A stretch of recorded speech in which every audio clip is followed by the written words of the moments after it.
နိုင်ဘရူးဝေကတဲရောဆုံးမှအန်ဆိုကိုဖြစ်ပါတယ်ကျွန်တော်ပထမဆုံးအနေနဲ့ဒီပေါ့နော် pick up ပိုင်းကိုအတန်လေးနဲ့လောက်သွားပေးမှာဖြစ်ပါတယ်ဒီခေါက် pick up ပိုင်းလေးရဲ့ခေါင်းစဉ်လေးကတော့ဒီကိုရဲ့ဒီ single ရအတွက်ပေါ့နော်ကိုလာမေ့ဒီ connection ရှိရဲ့သူကဘယ်လို connection မျိုးလဲဘယ်လိုလူမျိုးဖြစ်မလဲဆိုတော့ pick up ပိုင်းလေးပဲဖြစ်ပါတယ်ပေါ့နော်ဆိုတော့ပိုင်1နဲ့ပိုင်2ပုံလေးပေးထားပါမယ်တပုံကိုပဲတေချာအာယုံစိုက်ပြီးတော့ရွေးချယ်ဖို့ပြောချင်ပါတယ်โอเคဒါဆိုရင်ပိုင်1ရွေးထားတဲ့သူတွေအတွက် reading လေးစပြီးတော့နားထောင်လိုက်ကြရအောင်ပေါ့နော်ပိုင်1ရွေးထားတဲ့သူတွေအတွက်ကကြတော့ဒီဝင်လာမယ့်သူပေါ့နော်နောက်ဒီ single တွေတော့ဝင်လာမယ့်သူကတော့ဒီကို့အတွက်ပေါ့နော်ဘယ်လိုပြောမလဲခြားနာခြင်းနေလည်းမရှိဘူးနောက်ပြီးသွားလို့ရှိရင်ဒီလုံးဝသူနဲ့တွေ့လိုက်တဲ့အချိန်မှာကိုနဲ့သူနဲ့ကတယောက်တည်းပါဆိုရဲ feeling မျိုးကိုရနိုင်တဲ့လူမျိုးလို့မြင်ရတဲ့အနေမှာရှိတယ်နောက်တစ်ခုကကြတော့သူ့ကိုမြင်လိုက်တာနဲ့ကိုရီဘွားရဲ့ဒီအလင်းရောင်တွေကိုရောင်စင်တန်းတွေကိုပြီးလိုက်တဲ့လူမျိုးပေါ့နော်သူစီကရလိုက်တဲ့လူမျိုးကိုကလည်းမဟုတ်ရင်လည်းကိုစီကနေသူရလိုက်တဲ့လူမျိုးလေးတွေမြင်ရတတ်တဲ့အနေအထားမျိုးမှရှိတယ်အထူးသဖြင့်ဒီလမ်းပြောင်းနေတဲ့သူမျိုးတွေနောက်ပြီးသွားလို့ရှိရင်ဒီပေါ့နော်ကိုမဆုံးဖြတ်နိုင်တဲ့လူမျိုးတွေဆိုရင်သူ့ကိုတွေးလိုက်တာနဲ့ကိုဆုံးဖြတ်နိုင်သွားတာမျိုးတွေအဲ့လိုမျိုးလေးတွေဖြစ်သွားမယ်ဆိုရက်ပုံစံတိုင်းထဲမှာမြင်ရတဲ့အထဲမှာရှိရပေါ့နော်နောက်တစ်ခုအနေနဲ့ကကြတော့လေသူနဲ့ဒါ relationship ဖြစ်မယ်ဆိုရင်အရာအလုံးကအမှတ်တရတွေနောက်ပြီးလို့ရှိရင် moment တွေနောက်ပြီးလို့ရှိရင်ဘယ်လိုပြောမလဲနေ့ရက်တိုင်းက anniversary လိုမျိုးနောက်ပြီးလို့ရှိရင်ဒီ special day လိုမျိုးဖြစ်နိုင်တဲ့အထီကိုသူ့အနေနဲ့ကိုအမြဲတမ်းအမှတ်ရနေအောင်အရာအလုံးကိုလည်းသူတတိတရနဲ့လှုပ်ပေးမဲ့လူမျိုးဖြစ်မယ်လို့ကတ်တီကပြောထားရပါတယ်ဆိုတော့နောက်လာမဲ့သူလေးကတော့ကိုထက်နဲ့ဘယ်လိုပြောမလဲကိုလက်ကိုမြဲမြဲကင်ပြီးတော့ဗောနော်ဒီအရာအလုံးကိုဝေမျှမဲ့သူ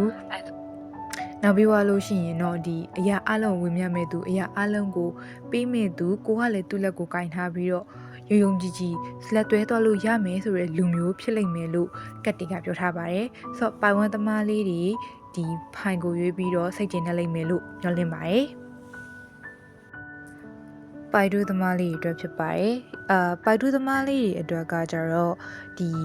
ကိုယ့်ရဲ့ဒီ community တခုပေါ့နော်ကိုယ့်ရဲ့ community အလုံးမှာပဲဖြစ်ဖြစ်အကြောင်းမှာပဲဖြစ်ဖြစ်ဒါမှမဟုတ်လေကိုကြုံတွေ့ရတဲ့ကို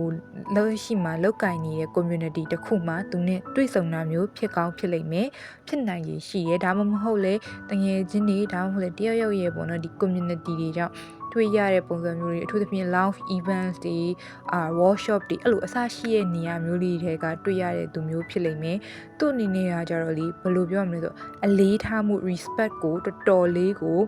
အာယုံစိုက်တဲ့သူမျိုးဖြစ်လိမ့်မယ်သူ့အနေနဲ့လည်းကိုယ်အလေးပေးတယ်အလေးထားတယ်အလေးစိုက်တယ်ပေါ့နော်ဆိုတော့သူ့ကိုလည်းပြန်ပြီးတော့အလေးပေးရမယ်အလေးစိုက်ရမယ်နားလည်မှုရှိရမယ်ဆိုတဲ့ပုံစံမျိုးပေါ့ပြောမယ်ဆိုရင်တဦးပေါ်တဦးလေးစားခြင်းနဲ့သွားတယ်ဆိုတဲ့ type မျိုးကိုရှိတဲ့လူမျိုးဖြစ်လိမ့်မယ်လို့မြင်ရတယ်သူ့အနေနဲ့ကကြတော့လေကိုလည်းသူကတိုးတက်စေခြင်းနဲ့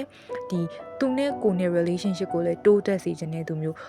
သူတယောက်တည်းဥဆောင်ပြီးတော့သွားနေရတာမျိုးမဟုတ်ဘဲနဲ့အတူတူစိတ်ကူးရင်အတူတူလှုပ်ဆောင်ပြီးတော့အတူတူပေါ့နော်ရှေ့ဆက်ရတဲ့ relationship type မျိုးကိုကြိုက်တဲ့သူမျိုးဖြစ်နိုင်တဲ့အနေအထားမျိုးမှာရှိတယ်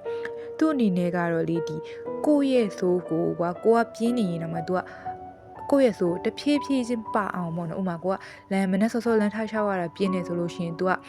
6ခါတစ်မျိုး6ခါတစ်မျိုးနဲ့ကိုယ်လမ်းစောစောချအောင်လုပ်ပေးတာမျိုးဒါမှမဟုတ်လေကိုယ့်ရဲ့ဒီပြင်းနေတဲ့အကျင့်တွေကိုသူ့အနေနဲ့တဖြည်းဖြည်းနဲ့ပြင်ယူပေးနိုင်တဲ့လူမျိုးပေါ့နော်ပြောရမယ်ဆိုလို့ရှိရင် तू ကလိုက်ရောပေးမယ်ချော့လဲချော့ပေးမယ်နောက်ပြီးလို့ရှိရင်ကိုလည်းပြင်ယူသွားပေးမယ်ဆိုရဲသူမျိုးထဲမှာပါတဲ့အနေအထားမျိုးမှရှိရယ်ဆိုတော့သူ့အနေနဲ့ကတော့လေဒီကိုရဲ့အနက်ရှိုင်းဆုံး emotion တွေအထီကိုသူ့အနေနဲ့တော်တော်လေးကိုအာယုံစိုက်တဲ့ပုံစံမျိုးကိုဖြစ်လိမ့်မယ်ဆိုတော့ကိုရဲ့ dream type ထဲကလူမျိုးကိုဖြစ်လိမ့်မယ်လို့ပြောထားတဲ့အထဲမှာတော့ရှိပါတယ်ဆိုတော့ဖိုင်တူးသမားလေးတွေလည်းဖိုင်ကိုကျင့်တတ်မယ်လို့ထင်ပါတယ်